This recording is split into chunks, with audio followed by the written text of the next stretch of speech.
Alors, l'atelier qu'on fait cet après-midi, que le CPM prend, on a pris une petite partie pour vous parler et ensuite on va être suivi par le Centre d'écologie urbaine, s'appelle donc le choix des techniques d'animation. En fait, l'idée générale derrière ça, c'était de se dire qu'il faut souvent qu'on multiplie les techniques qui nous permettent d'aller chercher une participation citoyenne optimale.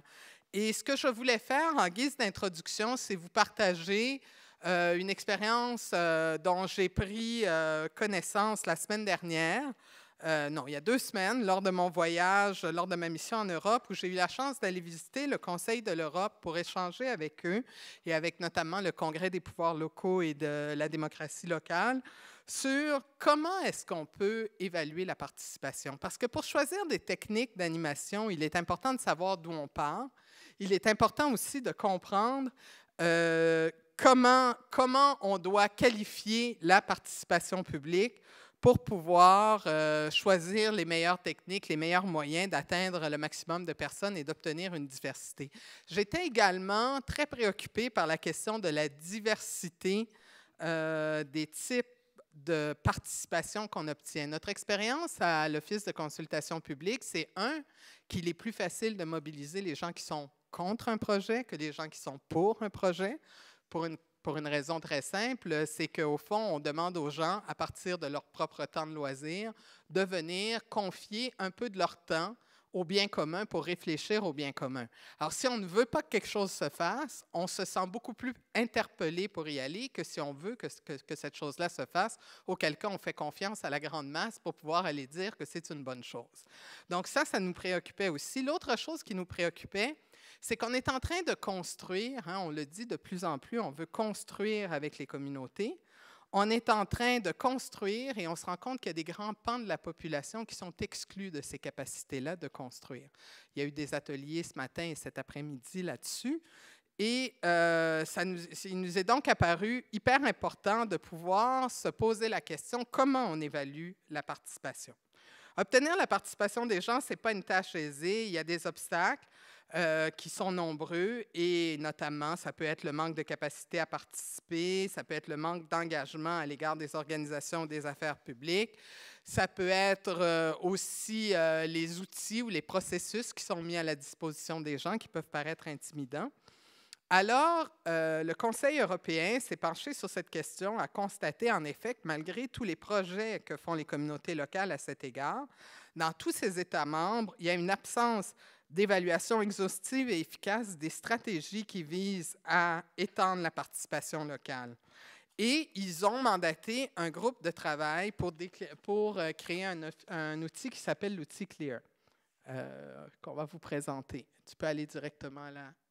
À la deuxième. Alors, l'outil CLEAR, au fond, qu'est-ce qu'il veut faire? C'est qu'ils cherchent à élaborer, ils ont élaboré par le biais d'un comité directeur sur la démocratie locale et un comité d'experts universitaires sur la participation démocratique et l'éthique publique. Ils ont évalué une méthode d'évaluation de l'état de la participation des citoyens qui permet d'identifier au niveau d'une instance locale les forces et les faiblesses de la participation citoyenne pour ensuite se doter d'un plan d'action pour améliorer celle-ci. Ce tel portrait est qualifié de diagnostic. Tu peux passer à la suivante. Et l'outil s'appelle CLEAR. Suivant. L'outil s'appelle CLEAR et repose sur 5 facteurs. Excusez-moi. OK. Je n'avais pas vu celui-là, mais c'est bon, tu peux continuer. L'outil s'appelle CLEAR. Il repose sur 5 facteurs qui sont la capacité de participer, l'envie de participer, la façon dont on soutient les gens qui participent et également comment est-ce qu'on prend en compte leurs opinions, comment les opinions sont prises en compte.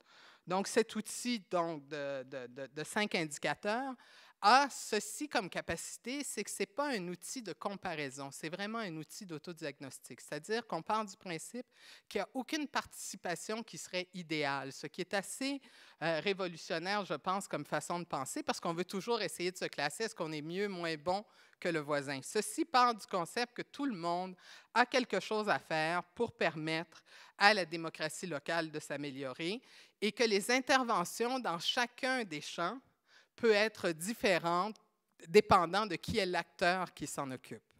Alors, la première étape consiste donc à déterminer ces facteurs-là et à savoir où est-ce que nous, comme collectivité, on se situe. Et à partir de là, de pouvoir avoir un plan d'action. Cette méthode peut donc être appliquée par tous et chacun. Et s'appuie beaucoup sur... Alors, il y a des parties, on peut les mesurer par des données statistiques. Par exemple, c'est quoi la composition de votre population? Est-ce qu'il y a des gens très scolarisés, peu scolarisés? Est-ce que les gens travaillent? Est-ce que les gens ne travaillent pas? Et ça adresse directement la question de la capacité de participer. Donc, quel genre d'outils doit-on mettre en place pour permettre à une population plus fragilisée de travailler, de participer, versus des outils qui pourraient devenir à ce moment-là spatio-temporels pour s'adresser à des groupes, par exemple, qui sont en emploi, qui sont fortement en emploi, qui sont fortement des parents. Donc, à quel moment on doit placer nos processus? Est-ce qu'il faut envisager, par exemple, d'aller les consulter au sortir des CPE, au sortir des écoles, ou est-ce que tout au contraire, il faut penser à mettre en place des moyens numériques? Tout ça s'appuie sur, je dirais, une des grandes capacités qui est la facilitation. On se demande comment peut-on, comme administration publique, intervenir pour faciliter les occasions ou les possibilités de participer. Et je dirais que c'est ça l'élément force à retenir, c'est que notamment nos élus ont le pouvoir de transformer les facteurs de nuisance à la participation en adoptant des stratégies de promotion qui sont appropriées, qui tiennent compte des freins à l'œuvre et qui pourraient, au fond, permettre de mieux présenter un ensemble de possibilités. Ceci nécessite de toute évidence une conviction que la participation citoyenne va être un enrichissement pour toute la démocratie et il faut qu'il y ait une volonté politique de mettre en place des stratégies, diverses stratégies conséquentes. Mais le message demeure que pour participer, il faut qu'il y ait un contrat qui soit passé au fond avec nos élus, avec nos décideurs, dans la mesure où la consultation est une aide à la décision, et que ce contrat-là tienne en compte trois facteurs. D'abord, un, que l'élu accepte qu'il va être influencé par le processus. Deux, qu'on mette en place des processus qui sont assez généraux pour permettre au plus grand nombre de participer et peut-être même spécifiques dans certains cas pour aller chercher l'opinion de groupes très, très, très particuliers. Et finalement, de faire en sorte que les gens sachent, la rétroaction, c'est très important, que les gens sachent ce que l'élu a fait de leur décision et comment est-ce qu'il en a tenu compte dans la planification des projets. Alors, en ce sens-là, je peux aller à la fin, l'outil CLEAR que vous allez trouver sur le site du Conseil de l'Europe est une stratégie hyper intéressante que tout le monde gagnerait à connaître et peut-être même à voir comment les différents acteurs, chacun selon nos champs de compétences, on peut les activer pour pouvoir développer les meilleures stratégies possibles. Je vous remercie. Je suis Isabelle Godette, organisatrice communautaire au Centre d'écologie urbaine de Montréal et je suis responsable du volet démocratie participative et citoyenneté.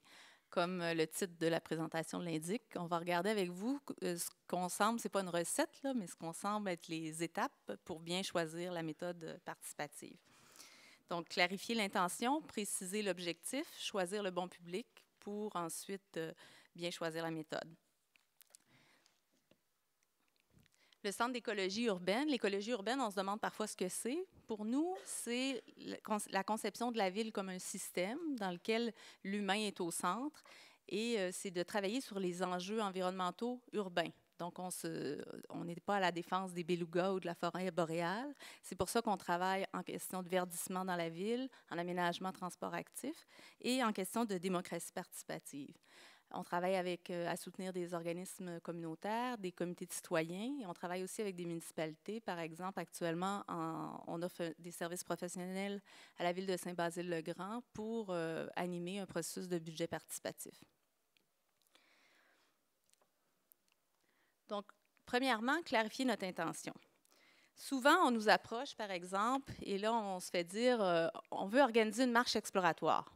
Donc, on fait souvent l'erreur de choisir la méthode avant d'identifier ce pourquoi on veut consulter. Donc, c'est important de savoir ce qu'on vise, le but général de notre intervention. Ici, on a pris un exemple. Il y a plusieurs processus. qui existent, mais on prend l'exemple du processus d'urbanisme participatif au Centre d'écologie urbaine. Donc, il faut se demander à quelle phase on est. Est-ce qu'on est en train de démarrer un projet, créer des liens avec des acteurs? Est-ce qu'on est dans une phase où on cherche à comprendre, à faire un portrait diagnostique des problèmes, ou bien on est dans la phase d'explorer des solutions? Souvent, quand on parle avec les gens qui veulent organiser une marche exploratoire, ils mélangent toutes les intentions. Donc, il faut cibler, idéalement, une étape. Souvent, on veut parler des problèmes en même temps qu'on parle des solutions. Nous, on suggère de faire un sujet à la fois. Il y a toutes sortes de différents processus, différentes envergures. Faire un processus participatif, ça ne veut pas dire de faire 50 activités participatives. Il vaut mieux avoir moins d'activités et aller chercher des données qui sont pertinentes que d'avoir une tonne d'informations qu'on va avoir de la difficulté à traiter. Donc, une fois que notre phase est bien identifiée, notre intention est bien identifiée, on travaille à préciser l'objectif. Donc, il faut préciser. Donc, pour ça, il faut se demander quel type de données on veut avoir. Quelles informations sont déjà disponibles, quelles données sont manquantes et qu'est-ce qui serait utile à notre projet. Ici, on a mis des exemples de ce qui est existant ou de ce qu'on voudrait aller chercher, des témoignages, le besoin des résidents, les comptages piétons-cyclistes, les volumes de circulation, l'utilisation de l'espace, etc. Est-ce que c'est du qualitatif qu'on va aller chercher ou du quantitatif? Parce que dans certains cas, c'est plutôt l'enquête terrain, l'observation sur le terrain ou même le comptage piétons et cyclistes qui va servir davantage à donner des arguments aux solutions qu'on va mettre de l'avant que des activités participatives. Donc, il faut choisir. Donc, une fois que nos données recherchées sont identifiées, c'est important de bien définir l'objectif ou les objectifs de notre activité. Donc, on dit l'objectif doit être précis, mesurable, clair, réaliste. Souvent, on fait l'erreur de faire des objectifs très longs, qui en incluent 3 dedans. Donc, on dit ça prend un objectif, un résultat à atteindre. Être réaliste dans les ressources disponibles ou les activités prévues. Souvent, on a des objectifs très ambitieux qu'une marche exploratoire ne permettra pas de combler. Être assez clair pour être compris de tous, donc vulgariser. C'est bien que les conseillers en aménagement sachent qu'est-ce que c'est de l'environnement bâti. Pour monsieur, madame, tout le monde, l'environnement bâti, ce n'est pas très clair. Donc, il faut que notre objectif soit clair et pour permettre à ce que les gens comprennent bien leur rôle dans l'activité. Aussi, le signe du succès ou d'échec, les indicateurs de notre objectif doivent être clairs. Fait que si on revient à notre exemple de Madame X qui veut organiser une marche exploratoire sur la rue de la Gare, est-ce que son objectif, il est clair? Est-ce que le résultat de son activité est clair? Est-ce qu'on peut juger du succès de son activité? Est-ce que les participants vont comprendre leur rôle? Donc, formuler comme ça, c'est beaucoup trop vague. Donc, si on le reformulait, si c'était moi qui le reformulais, donc, on pourrait dire connaître les besoins de la population qui fréquente la rue de la Gare et ce qui limite leur déplacement actif. Dégager les lieux d'intervention prioritaires afin de nourrir le développement des solutions. Vous voyez la différence, c'est beaucoup plus clair. Et l'importance de clarifier les objectifs, c'est quand on est plusieurs animateurs, si nos objectifs sont clairs et simples, tout le monde va dans la même direction. C'est fascinant de voir quand les objectifs ne sont pas clairs. Dans les travails en sous-groupe, par exemple, les gens vont dans des directions différentes sur les questions qu'ils posent aux participants.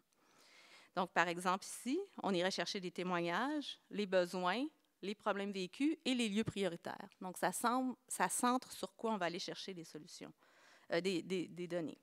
Donc, je passe la parole à Moussa qui va se présenter. J'ai oublié de le laisser se présenter.